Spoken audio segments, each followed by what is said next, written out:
Should you buy Naraka Bladepoint? Well, if you like Battle Royales and you like Sekiro, this is the game for you. Okay, after I said that, I will say one more thing. This game is on a whole different level in terms of difficulty comparing to Sekiro and other Battle Royales. And I'll explain this later in the video. So, what is Naraka Bladepoint? Obviously, it's a Battle Royale mixed with Sekiro, as I just said. You have a select amount of characters you can choose from that has one skill ability and one ultimate. And what's really cool about that is they don't just have one skill ability and one ultimate overall.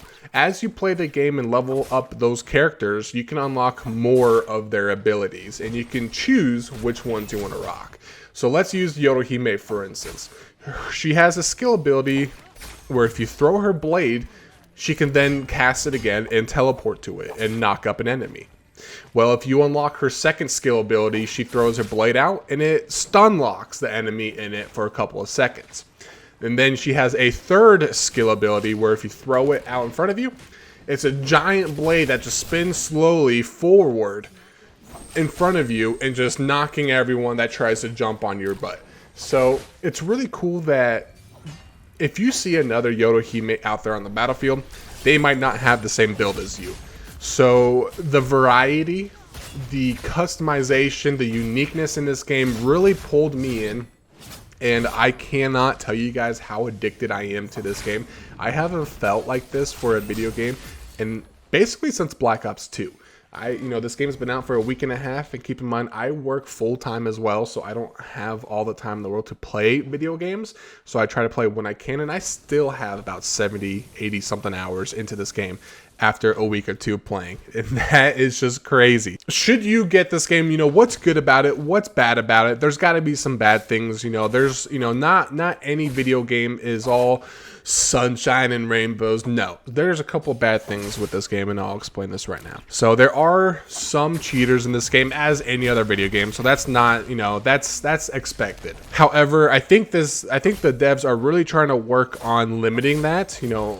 They have been tweeting out, if you see a hacker, a cheater, report it instantly. You even get a cosmetic for your spear for successfully reporting a cheater. I think that's pretty awesome. Another thing that actually bothers me the most, and it's not even game breaking, it's just kind of unfortunate, is that they don't have, region lock. So US is playing with, the China servers, and it's not ideal, as you could imagine. If you're playing, if you're fighting against someone that's in China, they're probably going to be skipping on your screen or, whatever. There's going to be some weird latency going on with that, and it could make or break a fight. However, it's not game breaking because it's not common. I've played with and against, people playing on the China servers, and it's not that big of a deal. It's really not that noticeable. Will it lose me some fights? It will once in a while, but hopefully someday in the near future they do lock those regions, and US plays with US. No one just wants to fight someone that is skipping on the screen, but then on the other end they're completely fine and they're just gonna annihilate you. So like I said, it's not game breaking because it hasn't happened to me often. It once in a while, a little annoying, but it's not make or break the game for me. What I like the most about this game is its uniqueness. It's not like any of the Battle Royale. It's not a first-person shooter, Bob the Builder, building a 3-story building when you hear a bullet next to you or anything like that. This game is very, very difficult, as I said before. You have to use the tools that are given to you to get better at this game. You can't just hop in all the time and just play.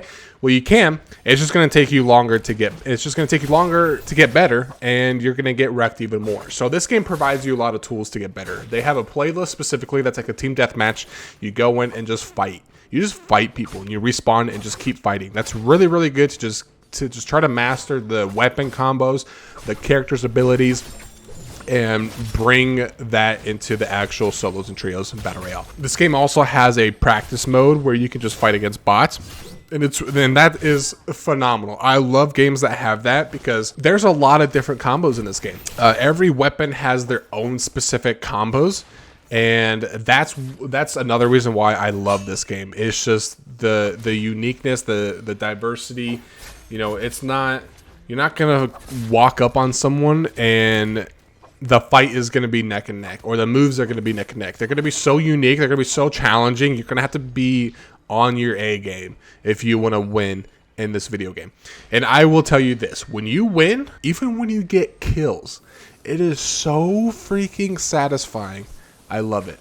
Absolutely love it. This game does have a battle pass, and at first I was like, wow, this game just came out, you know, it's got a battle pass, you know, are they money hungry? The game's already $20. It's not like it's free to play and then you can buy a battle pass. I think it's okay.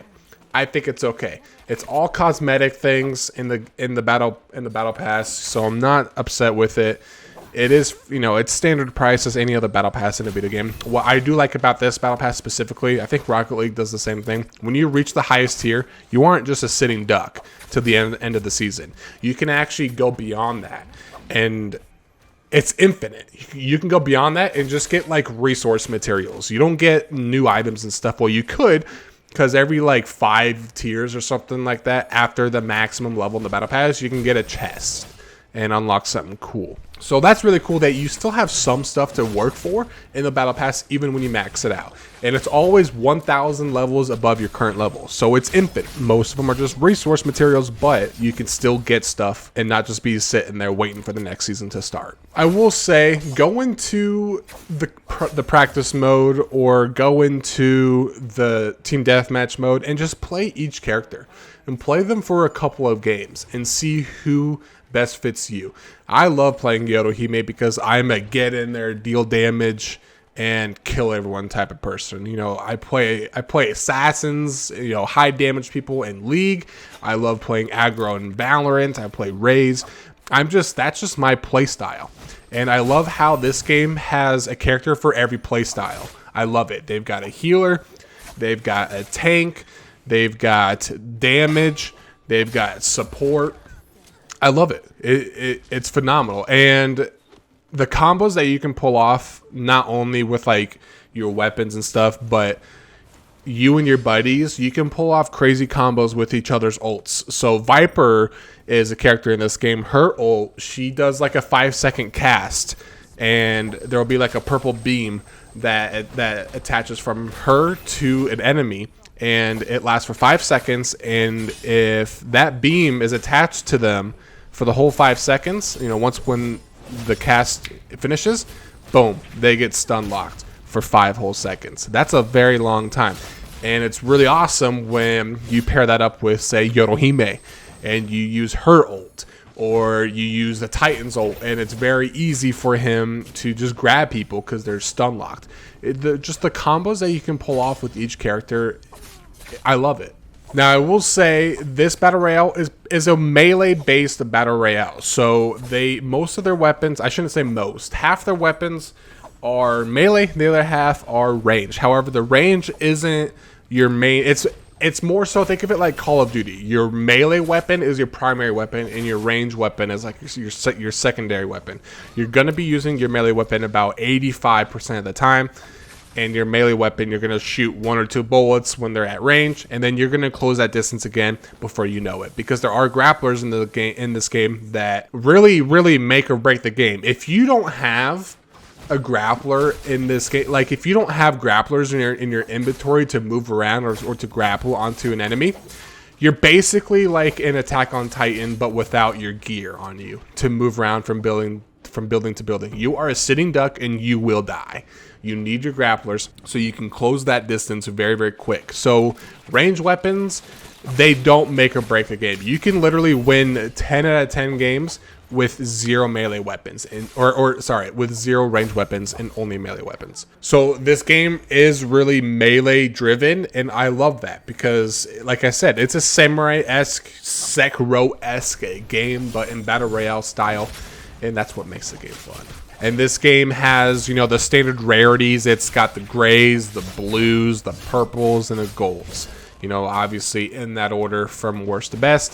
Same thing with the armor. Pretty standard in a video game. I will say though, the armor is a lot more important than the weapon. If you had, so let's just say if you go up against someone that has gold armor and you have white, that's going to be very, very difficult to win. Even if you have a gold weapon and they have a gray weapon, they can just annihilate you because they're going to live that much longer. Now, unless you get better at the game and you get good at dodging and parrying. Now, parrying in this game it's actually pretty difficult. I'm not going to lie. So when you parry in this game, there's going to be like a red light beam that or like a red aura around you. And it does like a little animation. And it took me a little while to realize that the actual parry doesn't proc until the end of the animation. So you want to parry early when someone's focus attacking you. And what I mean by focus attack is it's like a charge attack. It's not a light attack. So they're going to glow up like blue. It's like a blue aura around them. That's when they're about to focus attack you and knock your ass on the ground. And you got to parry that, or else you're going to deal a lot of damage. And the good thing about parrying is this game is very, very rewarding within combat as well. If you parry someone during a focus attack, not only do you knock them down, but you disarm them. Their weapon then gets dropped on the ground, and guess what? You can pick it up. And they don't have a melee weapon. They're screwed. They better hope that they have another melee weapon in their inventory that they have to swap to. And that takes time because hopefully you're just going to be attacking them because they're going to be just fist out. No weapon in their hand. So this game has something called soul jades. And these can get a little confusing, but they're basically little buffs that they give you. So they've got attack soul jades. They're just items that you pick up on the ground, off of people and chests, whatever.